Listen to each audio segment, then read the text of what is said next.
Hey everyone, Phreak here. Welcome to my patch 7.12 rundown. Trying something a little bit different this time, which is that I'm pre-recording it. Still not using really any editing tools, but it's not going from Twitch. It's going to be a direct to YouTube upload. We'll see how that goes. And anyway, I'm going to try to be a bit more brief than the previous ones. Let's get into it. 7.12 is a a patch of largely buffs. I don't know of any, well, there's a couple of nerfs in there, but they need it. And also, it's a lot of support item reworks that I think are very compelling and almost always good for the game and good for support. So let's get into it. Up first, Camille is getting buffs. You can see them right here. The passive cooldown is getting changed, and the damage of her second Q is going up. Now, you only get bonus damage out of her second Q if you actually wait between casts. So let's look into what those numbers actually mean. Well, up first, you can see the difference in the passive cooldown, where it's a buff until level 13. So it's basically a buff for her early game. Ever since her W lost its ability to heal against minions, she's had a lot harder time with aggressive lane matchups. She gets pushed out of lane too easily. And so it's mostly an early game laning focused buff because that's where she needs the help. And then the other little tick right here on the right-hand side that I can't hover over, otherwise Imager covers it up, basically shows how much more damage the Q actually deals. You can see the damage of just the second Q is 11% higher, and the damage of Q as an overall ability is 7% higher. Now, to my knowledge, this does not in any way multiply Trinity Force's damage. So, considering that she always builds Trinity Force, the actual value of this buff for her overall Q damage, counting Trinity Force triggers, is a bit lower. But either way, both these are helpful, and they help her laning phase, and they help her dueling in the late game. So that's kind of nice. Camille's a bit stronger because she's definitely too weak right now. Now, Corki's getting some buffs to his base stats. His base attack speed is going up about 2%. It's like 2.08% total, so he's 2% faster, and his base attack damage is up by 2. He also is doing more magic, less physical damage with his auto attacks. Now, to my knowledge, I'm pretty certain of this. This also converts things like Critical Strike, and it even converts things like Trinity Force, even though it's normally an all physical damage thing. It's special to Corki. He happens to have magic damage auto attacks. Now, both of these would tend to be buffs. I mean, these are straight buffs, so obviously they are much better. And then this, generally speaking, is a buff as well. Another nice feel thing for a buff, Phosphorus Bomb and Missile Barrage, which are his Q and his R. You can kind of buffer the cast during W. Now, I don't believe this means you can actually use the cast and go through the quarter-second cast time while you are Valkyrie, while you are flying, but it does mean that if you play with ping or you're not super good mechanically, you'll cast the second you land, which could save you some time in some situations. As far as the actual numbers of the buffs, we can zoom in on this a little bit, and you can see that basically here's the rundown of how much attack damage he has now compared to before, how many attacks per second now to before. Again, it's 2% higher, and then the overall DPS difference, which is in the early game, the flat attack damage value carries it, and in the very late game, it's 4% faster because of mostly from his attack speed gains. This does not count items, runes, or masteries, so the actual impact of these buffs is generally going to be lower, especially with things like Trinity Force that scale off almost nothing. But Trinity Force does scale off your base attack damage, so Trinity Force will always do 4 more damage, plus the 2 of your basic attack. So, you know, there's some value there, and I like playing auto attackers, so he's a better auto attacker. That's kind of nice. And then this thing that I'm pointing out here is the conversion of armor to magic resist. So what I did here is I took Ari's base stats, her armor and her magic resist per level. I included the most common rune page, which includes 3 magic resist glyphs. In fact, I've come to realize I've done the math wrong. I didn't credit her with 1 MR that she deserved to had. This should have been 34, not 33 MR, so sorry, my math is off very, very slightly. She has a bit more MR than I'm telling you she has, but ultimately, because champions tend to have more magic resist early and less magic resist late compared to their armor, this ends up being a late game buff. Also keep in mind that because it's more magic damage focused, Sork Shoes and Void Staff are doing more for you than they were before. But if, you know, in the very early laning phase, this is probably worse. I, by the way, didn't include magic pen marks. Maybe I should have. It's debatable. Some run attack damage marks on him anyway. It's incomplete math, but basically you're kind of seeing the idea that he actually does less auto attack damage to champions than he did before until mid to late game, where it's generally better in most cases. So, okay, great. And it's, again, using Ari as the base champion here. Ivern getting some small nerfs. Basically, he's too strong. What's interesting is he is getting nerfed because of the redemption change, but buffed because of the Athene's change. Ultimately, I think the item changes are actually going to nerf him overall as a champion. Maybe that's wrong, but I don't think so.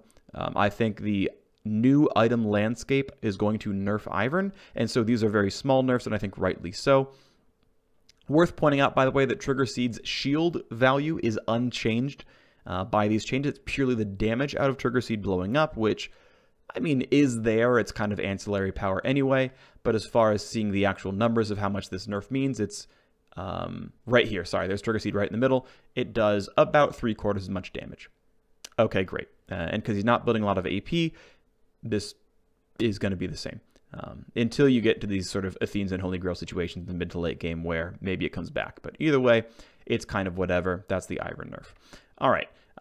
Nice little thing to Jax, basically. His Empowered Strike, the W, grants bonus range. Now, specifically, it grants bonus attack range. Even though you can cast Empowered Strike and then Leap Strike, it does not buff Leap Strike's range. I'm almost certain, and that's why it's written this way. To empower a basic attack, it gains range. And basically, every champion of the game has bonus range with their auto attack resets, so Jax is getting it too.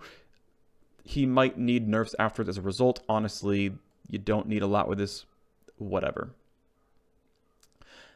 Jax feels better. Congratulations. There are going to be situations at some point where it's going to be really huge, but by and large, it's a fairly small change, but it's going to feel nice. Jhin has some changes to the base damage on Dancing Grenade, and then buffs to the total attack damage ratio, and then also buffs to the base damage on his ultimate Curtain Call. So what this means is, here's the Q damage. I believe I did count runes and masteries when I did this. I am pretty certain. I don't remember, though. So I know I did count his actual passive, which just strictly grants him bonus attack damage. So I am pretty sure I did runes and masteries, but I did this math like a week ago, so apologies if it's slightly incorrect. Either way, you can see that the base damage is up no matter what. Even if all you count as runes and masteries in his base stats, the fact that it lost 5 base damage at all ranks right here is easily compensated by the 0.1 total attack damage ratio. So it is always more damage.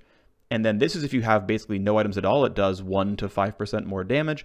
And then you can see the scaling is 20 to 30% higher based on how far into the game you are. So no matter what, in all possible cases, Jhin Q does more damage. So those are straight buffs to Jhin. As far as his ultimate damage, this uses the same rules around runes and masteries it did before. The base damage is higher. You can see it's a 20 to 10% more damage. Does not count any bonus items you might have gained, or if you got a particularly greedy rune page for some reason. So the AD ratio scaling is no different. That said, the AD ratio is actually one of the lesser parts of his ultimate. So the base damage carries it more often than not. So this is not pushed towards 100% as much as you might think. Also, as you can see, the bulk of the buffs are in the early game. So his level 6 power spec is actually much better than before. His level 16 is improved, but not insanely so. All right. Major nerfs to Karma. She's losing 5 per rank up on the shield, and she's, oh my gosh, losing 40% of the power of the shield splashing. For those who don't know how Karma works, basically you can rank up your shield, your E, and that gives you a bigger shield, and then every point in your ultimate overcharges that shield, and then because you ulted your shield, it splashes what was half, now about 1/3 of that total buffed shield value and gives it to your teammates. So I did a big thing of math on that. Here's the Karma buff, or the Karma nerf, I should say. So here's the base shield values. Of course, the more ability power you have on Karma, the less this nerf matters. What I chose to put here, by the way, was what I think the best Karma ability level is for support, which is 3 points in Q and then max your E. 3 points in Q gives you some lane pressure.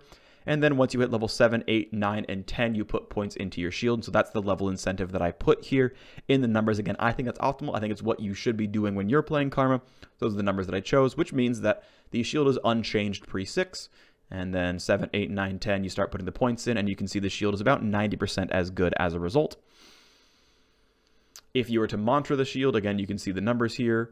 Because mantra value, what it provides to the shield, is unchanged with these patch notes. An ulted shield is not nerfed quite as much, but as far as what it actually provides to another teammate, right, again, to your primary teammate, if you're REing a primary shielding target, you're getting like more than 90% of the value back, so it's not a very big nerf. Even if you have maxed the shield, you're only losing 20 points off the shield, and as you can see in the late game, it was a 400-point shield anyway, even higher with AP, so it's actually kind of small in terms of a single target shielding nerf, but to the overall teammates of the game, it is more like it's doing between half and 2/3 as much, because losing 40% of its old splash value.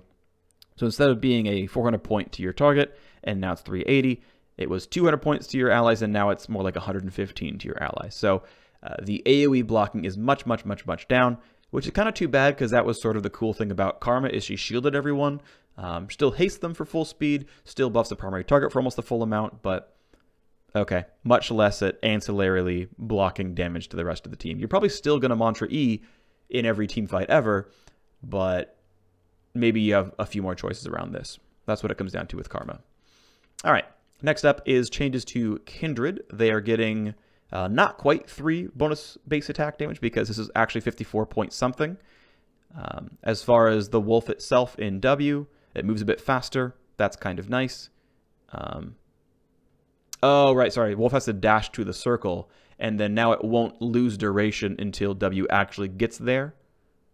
So basically, this is because as of the previous patch, Kindred can now cast the Wolf Zone a bit forward. They used to lose some duration off the W because of that, because it had to travel. So now it starts up sooner, but now it won't lose its duration as a result. So this is a straight buff. It's small, but it matters. A buff to ease mana cost mostly matters for early jungling. You generally weren't in situations where you couldn't cast the ability otherwise. And the base stat buffs obviously make your early jungling a bit better. So Kindred, a much better early jungler. Here's the attack damage breakdown. Of course, this does not include Runes and Mastery. You can see that your old attack damage is actually 54.4.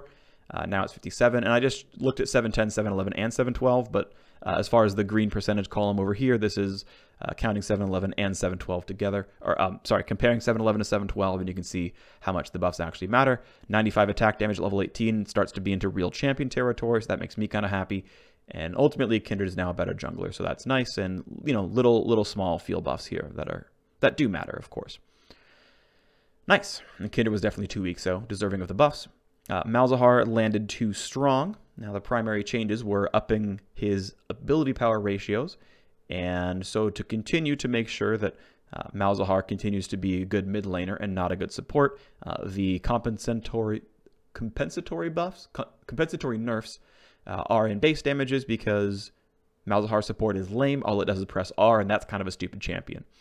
So basically just damage nerfs. Really pretty obvious stuff.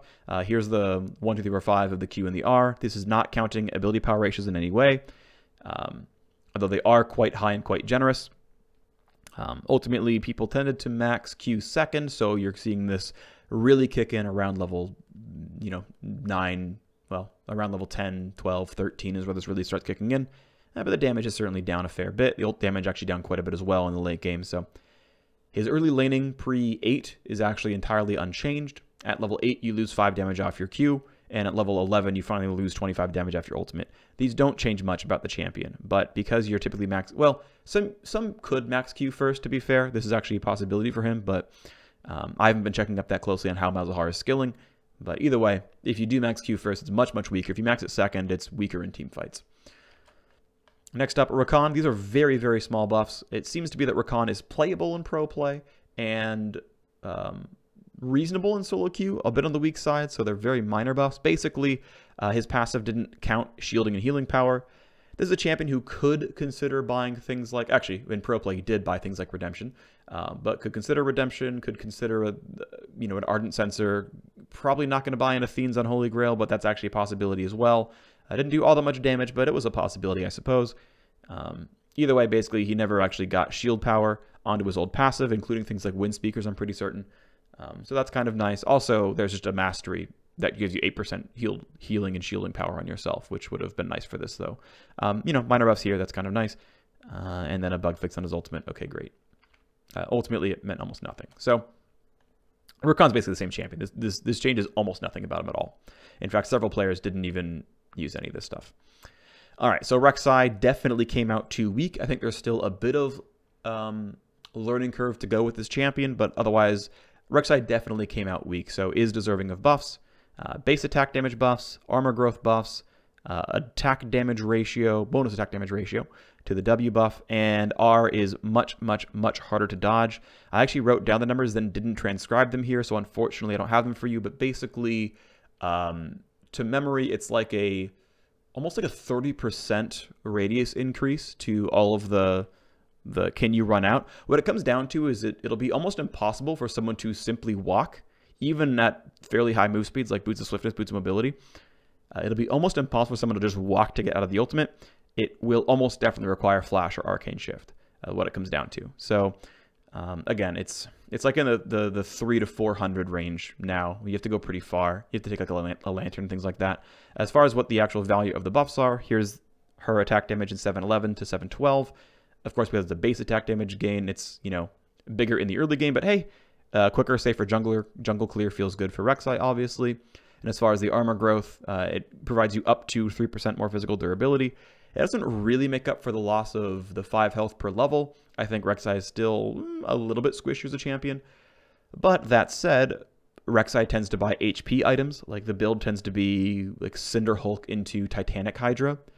And with that in mind, you would actually rather have your base stats be things like armor and magic resist because you're already buying plenty of health. You need to multiply that with something. So even more so, we're probably going to see like Cinder Hulk into Titanic Hydra. I think that's the proper build on Rek'Sai anyway. If you're not building that, you should try it. And hey, a bit more damage, you know, never hurt anyone except the opponents of Rek'Sai, in which case it does hurt them. Really minor though. If you didn't think Rek'Sai was good, it probably will remain not good, but we saw Rek'Sai a few times in pro play and is inching toward viability. I don't know if Rek'Sai is actually good, but people were trying it. Large changes to Rumble. Now, these are a bit to unpack. Okay, so we're going to skip the passive for now. Basically, the Q does less to minions. It has more base damage and a higher ratio, but the cooldown is worse until rank 5. Scrap Shield, the duration of the shield, not the haste, has been reduced, and as a compensation, the base shield value is higher. And then Electro Harpoon just straight up does more damage. Okay, so let's unpack first the damage stuff. So here's Flame Spitter. And you can see that the damage to champions is certainly up quite a bit. The ratio is 10% higher at all times. But because the cooldown change, if you actually mashed Q on cooldown forever, you do less damage. Now, this is not how Rumble actually plays. You don't mash Q on cooldown forever, so it's not actually that important. But in the general sense, this is a thing. Of course, at max rank, it's the same damage with the same cooldown, and the AP ratio is higher, so theoretically, in the late game, Rumble does more damage. Theoretically, right? But as far as, like, spamming Q is worse in lane. Even against champions. Now, against minions, it's even significantly worse because of the 75% damage cut. The damage per cast is actually a bit higher at level 1, but goes down pretty quickly because the base damage equals out at level 5, and you still have the 75% damage cut, so you basically have worse wave clear. Your damage per second, if you are, again, mashing Q on cooldown to minions, is always cut by either 1/3 or 1/4. So he is absolutely worse at auto-pushing. He is absolutely worse at pushing the wave. You could consider that a buff, theoretically. Not all Rumbles want to push forever. But he's going to push anyway. He just pushes less fast. So insta-clearing minion waves is going to happen less. I'm almost certain that there's going to be breakpoints where Rumble is no longer allowed to kill a minion wave with 1 Q, and it's harder to play Rumble. That's just going to be a thing. Of course, even though the AP ratio got buffed, you still have less AP damage to minions. No surprises here really at all. Generally speaking, this is a nerf to most situations, but theoretically, he can trade harder in the right situations. As far as the scrap shield changes, well, again, the shield is quite higher. You max shield last, so the flat 30 shield buff is quite nice.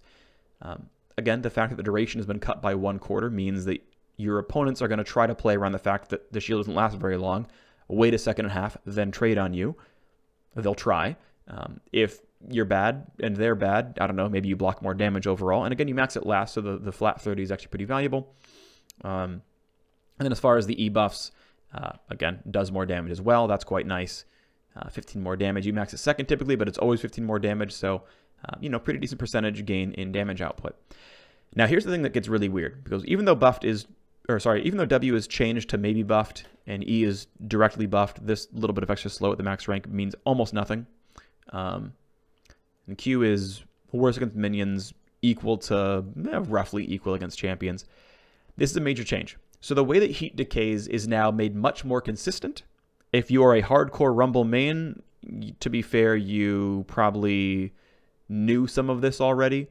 But if you're not a Rumble main, it makes it easier to understand the passive. And so what I'm going to show you is this chart. So in 7.11, if you used any ability except Q, so use W or E, it waited 3 seconds. Then as you can see here, ticked down 5 heat every half second until it ticked 25. Then it ticked down 10 heat every half second. And after 9 seconds of not casting anything, you burned up all your heat. If you used Flame Spitter, instead of waiting 3 seconds, it waited 4 seconds. And ticked down 5 every half second till you got to 35. Ticked down 10 every half second. And then at 10 seconds, you're out of heat. Now, no matter what it is, it waits 4 seconds. It just ticks down 10 per full second. The yellow versus green highlighting basically says, well, the green highlighting means anything with green highlight, meaning if you wait 7 seconds between casting abilities, you will definitely be decaying less heat, which means you can theoretically stay in the danger zone, not go down to 0, with a more frequent sort of cadence, right? You can remain high-ish heat more quickly. You go down to 0 much, much slower. It takes you 3 to 4 seconds longer to go down to 0.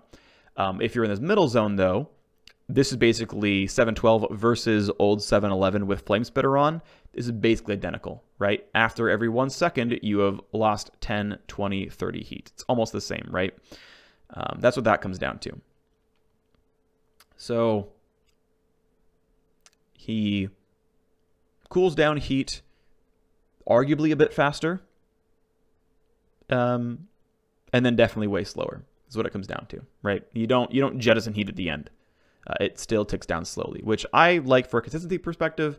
One thing worth pointing out, by the way, is this nerf to 10 seconds at rank 1 means you can't make Flame Spitter put you into the danger zone before the laning phase starts. So his level 1 is much, much weaker.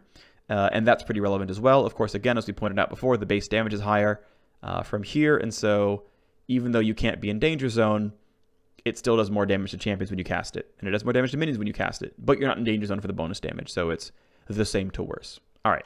Talked enough about Rumble. I think the idea, by the way, is to have these be a bit power neutral, right? Just make him a bit... add elements of counterplay to the champion, essentially. Nerfs to Xayah. This is actually, I think, the bigger of the two nerfs. You can no longer attack during the Q animation. Basically, she jumps up in the air, preps her daggers, and they go pew-pew.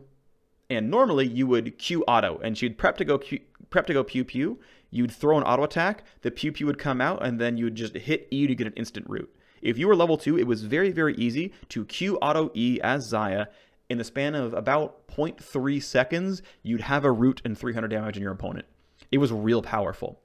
Now you can't do that. Now it's Q, wait, then auto, then E. It gives your opponents, I don't know, 0.2 seconds more to react. It certainly cuts your damage down. This shouldn't really ever make Q a damage negative ability, which like a Caitlyn Q or a Jinx W can be in team fights. I mean, I guess if you're maxing it last and it only does like 80 damage, maybe it's damage negative to throw Q in a team fight. But because it gives you 3 stacks of your passive, it's still pretty good. And I mean, this is mostly laning phase nerf. It matters elsewhere, absolutely, but it definitely hurts the instant root case in the laning phase. As far as the 4-second cooldown Deadly Plumage, that's definitely rough as well. She is certainly a bit too strong, Xayah, and these nerfs are fairly small. So, neither of these are insane, but it's certainly, they both matter. What it comes down to is, here's the cooldown difference, right? It's pretty significantly higher. All right, Champion's weaker. Still does kind of the same things. The instant root going away is probably the more important of the two. But your steroid going from 12 seconds to 16 is pretty big, because if you're playing Essence Reaver Xayah, you were getting 30% CDR, so this cooldown was more like 8 seconds. Yeah, it was about 8 seconds. And now that's going to be more like, I don't know what, not 14, 12, 11. Yeah, more like 11, right? It's going from 8 seconds to 11 in an Essence Reaver build, and 8 seconds was enough to like get that ability back up in a fight pretty easily. You might, in more situations, not have your second W available, and that can actually mean quite a bit. You're going to have these breakpoints where you're not going to have W available when you really wanted it, and yeah, that'll hurt you. Also, just cooldowns being longer in general means you're maybe not going to have feathers available from your passive, and you know that can hurt you too. Again, they're both pretty minor. They matter, though. I don't think she disappears from pro play by any means, though. These zeros aren't big enough for that, so she's still around. Zac, definitely overpowered, easily the most played or most picked and banned champion in pro play. Certainly very high win rate in solo queue as well. Zac deserving of nerfs. So he lost 10 flat damage off his W, and he lost 20 flat damage off the E. Because W has a % damage scaling on it, I chose to use Zac as the target just to pick something, right? I just used Zac's base stats without runes and masters and said, this is what you're hitting with your W, and pretended that was fair. And so you can see here basically what the damage of the ability used to be and what it is now. Again, it being down 10 damage doesn't mean very much in late game, but you know, when you're level 6 or something and you're still clinging to the jungle, you lost 13% of the damage off your primary clearing tool. Zac's jungle got a lot slower because W was a very large part of your damage. You can see it was non-negligible. Picking up a bloblet, reset the cooldown, you're getting several casts off per camp. It's slowing him down quite a bit. The bigger the camp you're hitting, the less this nerf matters because there's a % health damage component once again. But for things like small raptors, you're going to really hope that your E and your Q can finish the small raptors off because they're losing a lot of the W damage that way. As far as the E damage, once again, it's 20 flat. You do max it first, so eventually the pain from losing 20 damage goes down, and pretty quickly at that. But again, your flat damage to small things in the jungle got worse, and so he's worse at killing the small wolves and the small raptors and things like that. At the end of the day, he's going to be fine, but it is worse. And this is probably enough to really hurt his jungle clear, I think. And, I mean, he's still going to be viable in pro, and he's still going to be viable in solo queue. I don't think it's going to be enough to knock him off from being A tier in pro play, because I think what he provides is still very good, but sometimes jungle clear safety is very highly rated in pro play. So we'll have to actually see, but I mean, necessary nerfs and not too big. All right, so those are all the champion changes. Let's talk about, oh, this is exciting, support items. And I guess I'll talk about this real quick. Basically, you have to actually launch your auto attack as Heimerdinger or Zyra to focus your turrets and your plants, so that's powered down. To be honest, both of them are still a bit too strong, and this will slightly lower their damage output. Even if you were planning on autoing them anyway, the fact that they would switch aggro, you know, a half second earlier because it has to wait for you to launch the attack means it's still damage down. Even if you didn't try to abuse this is still a nerf. Zyra I thought was fine for solo queue. Heimerdinger was slightly strong for solo queue. Certainly not too good for pro play. No one played him. But I think both these are fair to have those nerfs come in. Okay, so support changes, and I think these are almost all really cool. So let's go into them. Okay, I think these are pretty sweet. Locket of the Iron Solari lost a lot of base shield value and now has a bonus health ratio on the shield provided. Also, the Locket chooses the higher level between the caster and recipient for the shield scaling, which means that if you are somehow level 1, you don't do 5 less shielding, you only have your 2% bonus health ratio, and your shield is 230 points weaker. Which means that this nerf is even bigger than it appears, and don't worry, I did the math on that. So let's look at Locket. Well, here's the base shield values, old versus new, right? 665 to 434, okay, sure. This doesn't matter, by the way. I'm not putting the ratios here because it's irrelevant. And you can look at how much lower the shielding is. It's, 140, whatever. What I instead looked at is how much bonus health do I have to buy before it's as good or better than the old shield. And I cut off the first 5 levels because it's impossible to get a Locket by level 5. That's just not going to happen. And to be honest, even level 6 is early, but I had to find somewhere to start on it, and I wanted to be inclusive. So honestly, it's buy 600 health, which means a Sightstone is 150, Redemption is I think 300 now, or 200 or whatever it is. If you went Eye of the Equinox, like that has like 450 or 500 on it. It's like, okay, you have to buy some health, right? But if you're playing Zyra, and you decide, hey, I've got my Eye of the Watchers, it's got 200 health on it, I'm going to buy, this Locket of Iron Solari. It's like, well, I lose like 100 shielding, or 150 shielding. It's worse on Zyra. Now, it's way the heck better if you're playing like top Nautilus, because the HP ratio scales off your level, and the shield you provide chooses the higher level between yours and the recipient, you can never have a situation where it's like, oh, I've got this bonus health ratio and it's not 70, it's, 900 million. So which means you can't have like the inverse of this column, but, it means it's still better on the Nautilus who bought, a Warmogs and a Cinderhulk because he's jungling and things like that. It feels really good on Cinderhulk jungle is what it comes down to. Okay, so I've blathered on enough about the mechanics and making sure you understand how it works. Let's talk about this column right here, which is if I'm 5 levels below you, right? If I am the support Janna or the support Blitzcrank and I'm level 8 and you're level 13, well, how much shielding do I provide? And so this is target level. And then I say, okay, if I'm 5 levels down, and I'm up here, level 8, how much bonus health do I have to buy for this to be as good? And I, cut it off at level 10, which means level 5. Level 5 support on a level 10 champion is this number. This is almost impossible. So these numbers right here, this like 1200, is pretty much never going to happen in a game you play.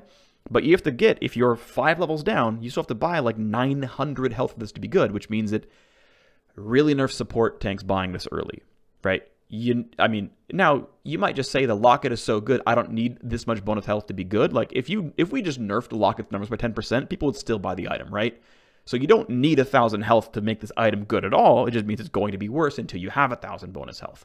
And again, bonus health meaning health you bought, health you have from runes and masteries, health you have from your kit, Stoneborn Pact, things like this. Again, this pushes it a bit away from supports buying it. They might buy other things. You might not buy as much Lockets.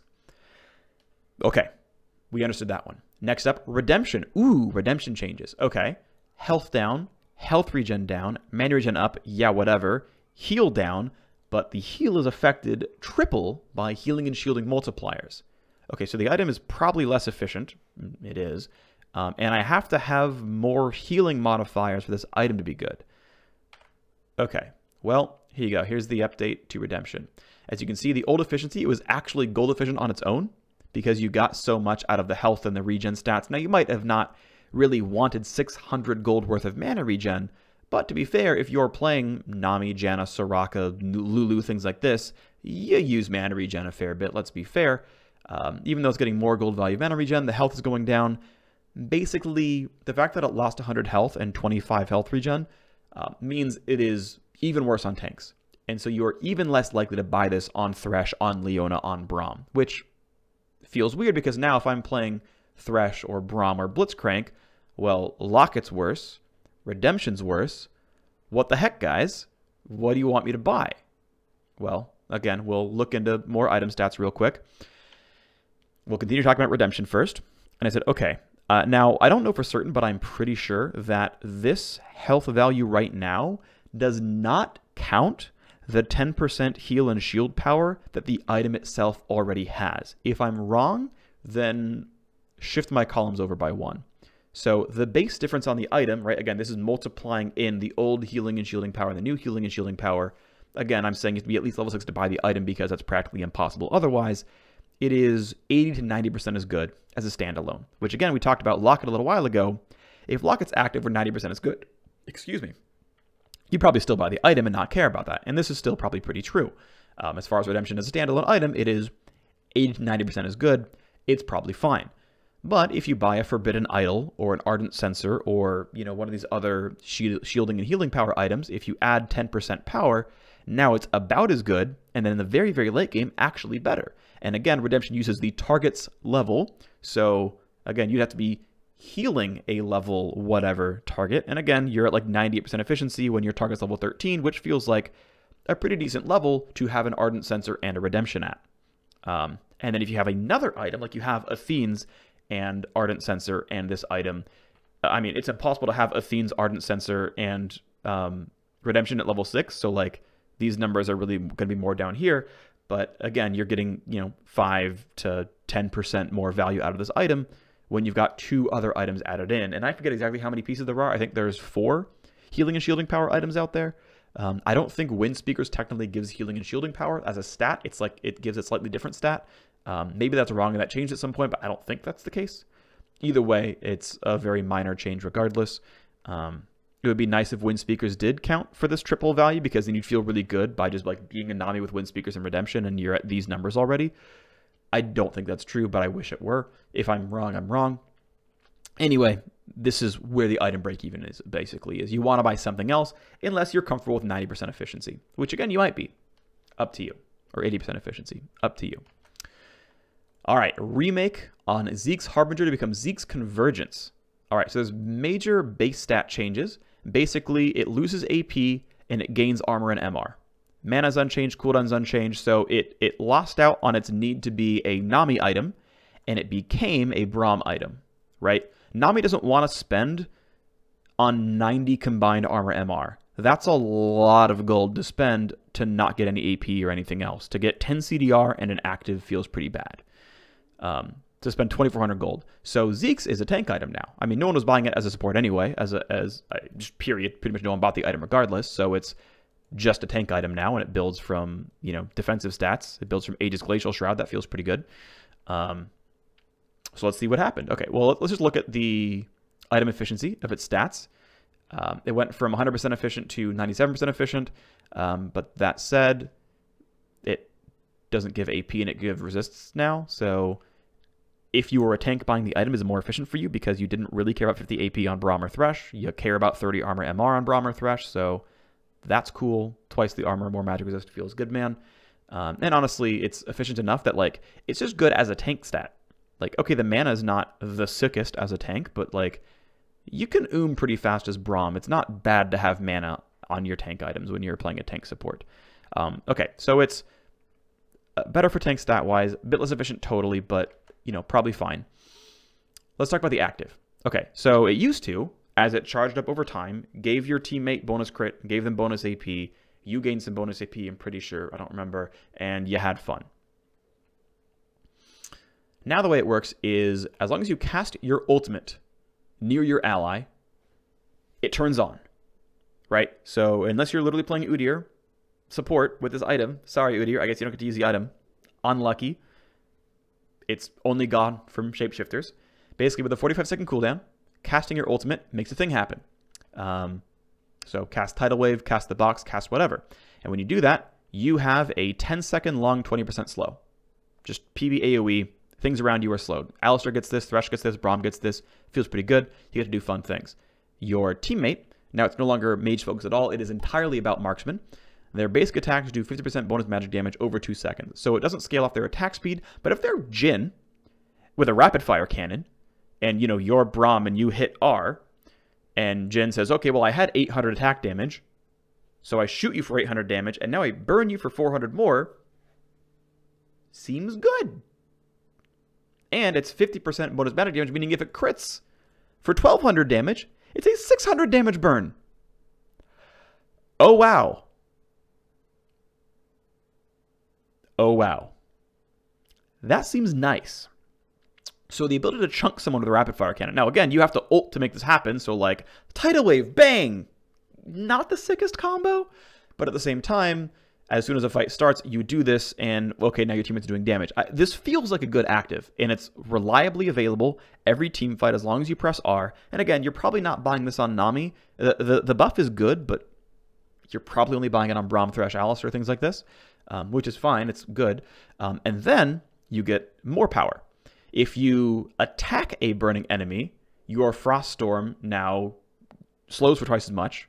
I guess this buff lasts for 3 seconds, so as long as you're hitting something that they're burning, if you're able to reach your target, now your Storm deals 40 damage per second, so now you get a Sunfire Cape, and the slow is actually pretty meaningful. 40% is a reasonably good slow. This actually means quite a bit. So, right, ideal world we get in here where you headbutt Pulverize, and as Alistar, you pop the ultimate, your teammate shoots with the Hurricane, you go, Frost Firestorm. Like, this just feels exciting to me. Like, this seems like such a sweet item. I so want to see it played, and I'm pretty sure it's good enough to use. I am almost certain it's good enough to use. And because Redemption sucks for tanks, and because Locket sucks as a first item, I am pretty sure you're actually going to buy this item, and I'm so excited to see it in action. Like, if it sucks, I'm sure they'll buff it, but this looks so sick. I really hope it's good, and I think it's going to be. And as far as rebinding rules, if it's on the 45-second cooldown, you have to wait. So you don't get to, like, buff your Ashe, and then when Ashe dies, you just immediately link to the victor and just go again. So you're not getting 2 storms off in fights ever, or two buffs off in fights. But I think this is just kind of fair. And then some just solid logic about not binding twice. So, okay, that's kind of cool. And the binding restriction is just, yeah, Frostfire Covenant, and you can't, right, the same person, and, you know, can't stack Zeeks. Okay. Athene's Unholy Grail getting a very minor rework. Okay, AP is down, the mana regen actually went up, the cooldown reduction went down, but it earns blood charges better. Okay, so the stats look worse, but the pass is better. But wait, what's this? It grants different stats per mana regen. Let's look at this. Let's look at what Athene's does now. So even though the AP went from 40 to 30, right, the magic is the same, the CDR went down, mana regen went up, which is good because generally Athene's users want mana, but it gets 20 free AP just for existing because it has 100 mana regen, converts every 20 mana regen to 5 AP, and so it actually has 50 ability power on the item. I don't really know why I chose to put this as a separate line, but I guess it makes it more obvious. So this item by itself actually has 50 AP, which is more than it had before. It has more mana regen than before. It has less CDR, to be fair, and the conversion stat is probably better. So not only in gold value, right, converting MP5 to HP5 was 60% gold efficient. This is 87% gold efficient, so you're actually getting more per conversion. And again, if you buy Athene's into an Ardent Censer has 50, I think, MP5 on it, you're getting another 10 AP for an Ardent Censer. And if you're buying a Redemption with, what is it, 150 mana regen, this has 60 ability power on it. My math is off. 30 ability power. Yeah. So when you have Athene's, Redemption has 30 AP on it. That seems really good. There's like a lot of nice synergies and whatnot. So this feels pretty good. The efficiency is almost identical, you can see, basically, as far as what you're getting. So even though you're losing out on some CDR, and CDR is a valuable stat, you are getting a really sick conversion. Your blood charges charge 1/4 faster than before. It is probably ultimately a buff. Again, the conversion's better and this is better. You're only losing out on 10 CDR, which you can make up for in other places. And you're getting some really sick stuff out of it. And it really just is nice that you're having more AP as an enchanter type when you're playing Nami or whatever. To actually have some ability power feels pretty good. And this is, I think, definitely a buff for someone like Mid Karma, who is probably going to buy a Merlinomicon second almost, well, I guess not always. I guess to be fair, chasing down CDR on Karma feels a bit worse now. You have to kind of plan your item build a bit better. You know, cooldown boots is one, Mikhail's Crucible, or sorry, Ardent Censer is one, Athene's is one. Okay, that's 30%. Probably runes your last 10%. Anyway, enough blathering on about it. Athene's Unholy Grail. It is probably a better item. And a lot of it is, don't forget, this is actually meaningful. You're getting 25% more blood charge. It's still the same cap, but if you're damaging, healing, you're getting more out of it. This feels pretty good for Sona, by the way. I feel like this would be a pretty good Sona item as a result, because you are doing that kind of damage. All right, let's move on. Banner of Command basically just builds from different items. It lost mana, it gained health regen. Total cost is the same. Other stats are the same. Let's just look at Banner of Command real quick. Again, the efficiency is technically down, but what it lost in mana, it gained in health regen, which is not necessarily a buff. It really depends on what you want out of the item. But health regen is generally a pretty good tank stat. They have good health pools, and they live long enough in fights that they're going to use those health pools, and they often buy Spirit Visage, which multiplies the health regen, and I mean, it's just a different item in stats. It's not a major change. If you didn't like Banner before, you probably don't like it now. Whatever. It's just kind of cute. Knight's Vow trades in the health regen for some cooldown reduction. Technically, as far as gold value is concerned, it is less efficient, because technically this was worth 300 gold, and this was worth arguably 250 based on what items you used to look at. Even at Kindle Gem values, which like makes you pay a lot for cooldown reduction, it still didn't give you 300 gold worth of CDR. So either way, Knight's Vow was a support tank item for the most part. Some top tanks did buy it, and top tanks like CDR. Again, it's a different stat. Most people like CDR more, although don't suck yourself out. Health regen's useful. Whatever. It's going to be more attractive. I don't know if it's actually better. It doesn't really matter. People are going to buy it more because CDR is a seductive stat. It's about as efficient otherwise, though, so it's like the same item. Pretty significant update to what Righteous Glory builds out of. It lost the Catalyst, and now it builds out of Glacial Shroud. So it lost some health, it lost some mana, it gained some armor, it gained CDR. So it lost 100 health, it gained 30 armor, it gained 10 CDR, it lost mana. It doesn't... No, sorry, it has the same mana. Sorry, because Glacial Shroud has mana on it. I'm silly. My apologies. It did lose the Catalyst passive. And so as far as the actual efficiency of the item, we can compare once again. It gained so many more stats, it actually became gold efficient. It wasn't before. Right? Health, mana, health regen. These aren't like great raw tank stats, right? You're spending 2,500 gold on 500 health as your only true tank stat. Yes, Eternity can give you some health from the Catalyst passive and all these things like that, but it gained health regen. It gained health regen. It gained 30 armor, which is worth way more stats than the health you lost, right? You lost 200 something gold worth of health, and you gained 600 gold worth of armor. It is a way better tank item as far as tank stats are concerned. It gained 10 CDR, which is super sick as well. Righteous Glory is a better standalone item. Now, I understand there's like Singed mains out there who really like the old Catalyst passive, and you know, to be fair, Eternity is useful to some degree. You are getting some health back off of that, and you know, you have to do the math on like how much you really needed to heal in order for it to be worth it. Again, you need to get several hundred health worth of that, which is, you know, spending like 700 mana to get that much back. It's not easy to do, but technically could have been done. The active is changed. Depending on how good you are at the game, it got buffed or nerfed. So the Slow Nova now automatically triggers as soon as you walk up to a champion instead of activating the end of your 4-second slow duration. What this ultimately comes down to for the vast majority of players, and again, I'm going to say the vast majority of players were not manually reactivating Righteous Glory. I would be willing to bet most people who ever pop Righteous Glory do not manually reactivate it. So for the average player, this actually is a buff because it'll trigger more quickly on someone. Now, you do lose the optimization of running into people and making sure you're surrounded by more homies and then slowing more of them and whatnot, but the fact that as soon as you Olaf onto somebody and you get into melee range, they are slowed to guarantee the hit, I mean, it just does a better job of guaranteeing a slow. Again, I think the average case is actually a buff. The optimal case is no longer really available, but was rare enough that I don't really care. And I think the stats are, for a general tank, better. For Singed, maybe a bit worse, because Singed liked the Eternity passive, to be fair. This is a worse Singed item now. Sorry, Singed. Glacial Shroud got a bit more efficient. Basically, it lost 5 armor, but it got cheaper by 100 gold. 5 armor was worth 100 gold, but it was already gold efficient on its own, so technically its efficiency went up very, very slightly. This doesn't mean very much. It just means that technically you have, if you were between 900 and 980 gold, you can now finish Glacial Shroud, which is a very efficient item in itself. So if the item is already efficient, it being cheaper while still efficient is generally a buff to the item because it is a good thing to hold in inventory. I would say it's generally a buff to Glacial Shroud. Getting that CDR, you know, you're going to have a recall at some point where you couldn't got the old one. You can get the new one now.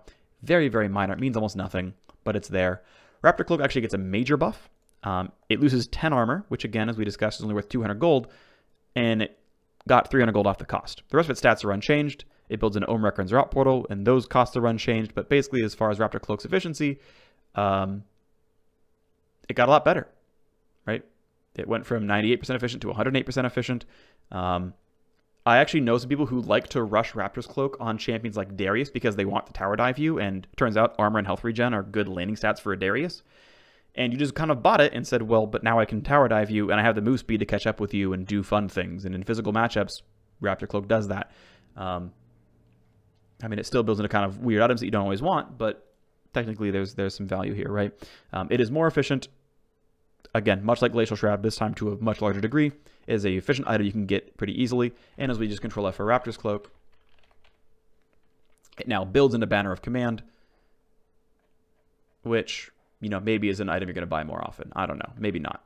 But it now builds into Banner of Command. And it also built in a Talisman of Ascension, so that's kind of cool too, right? And still the Ohm Wrecker and Zerat Portal that you're buying. So, I mean, this kind of buffs Zerat Portal in a sense, and it kind of buffs Ohm Wrecker because you can sit on a nice component a bit more easily. Whatever. So Talisman of Ascension just cheaper at 200 gold because it really wasn't bought very much. Not a lot of people went for the coin line, but now really, the items that build out of coin are incredibly cheap. It was already the cheapest Sightstone. It is now by far the cheapest active item, right? It builds, right? The combined cost is still basically nothing. Raptor Cloak itself is super cheap. The Wise Medallion is super cheap. And you can just get to this item really quickly. And more, you know, have the choice of saying, well, I am a tank support. For a total of 2,000 gold, basically, I can get Talisman Ascension for the team. And so more and more, if you're playing a Braum or a Thresh or whatever, you can make the choice to go Talisman and use it as an engage tool. And the cheaper it gets, the more attractive that becomes. Raptor's Cloak being easy to sit on makes that more attractive, and maybe you'll decide to go Talisman Ascension one day. Visual updates to Relic Shield, that's cute. Some visual updates to quest progression, that's cute. Doran's Ring's 4 mana on killing minions is now unique. The metagame of triple Doran's Ring is over in top lane for Galio and Nautilus and all those guys. What I think is going to happen is they're just going to be going Doran's Ring into Dark Seal and a Corrupting Potion to still have essentially AP and mana and health via Corrupting Potion and damage and whatnot. But at least it's not triple Doran's Ring. I don't think it's a huge change. But technically, you know, your auto pushing goes down. And even if you are going for a Dark Seal and a Corrupting Potion, your mana regen is still worse than what Doran's Ring would have been. So infinite mana top laners are, I don't want to say essentially gone, but substantially less infinite as far as their mana is concerned. Doran's Shield, 50 more gold. I've talked with a few players about this who are very good at League of Legends, and they credit Doran's Shield existing to why we see more fun supports. Now, I don't entirely buy it because, for example, in pro play, so that basically Doran's Shield is super overpowered, and if you bought it, you almost couldn't lose lane. Except that if you played Caitlyn, you basically never went Doran's Shield. And we see Caitlyn pretty frequently in pro play, and yet even though Caitlyn doesn't buy Doran's Shield, we still see things like Bard and Thresh and Rakan alongside Caitlyn. So Doran's Shield doesn't help that lane in any way, but they're still willing to bring out those champions. And you could say, okay, because the laning phase is safe enough, but Caitlyn has existed in the same form for years now, and people still weren't bringing out those champions, so they weren't really trying, I guess.